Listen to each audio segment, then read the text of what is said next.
How can we demonstrate what peer review feels like? Hunting the Higgs is a hugely interactive show which sees audiences undertaking all the steps of the scientific method required to discover the Higgs boson for themselves, and in so doing, learning the value of applying that method in their everyday lives. Going through peer review and having your work interrogated by fellow scientists can feel very stressful, but it's essential to the integrity of the scientific method. During the finale of Hunting the Higgs, audience members are given their own plastic protons and asked to create particle collisions for real in a high-tech particle detector, the BIN, the Baryon Interaction Nexus. The energetic nature of their throws mirrors the powerful nature of LHC proton-proton collisions, but also provides a level of peer review for the presenter.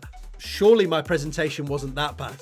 The protons collected are then collided in one final explosive payoff. This is an incredibly fun way to end the show, but also a demonstration of some of the painful lumps that can come from rigorous peer review.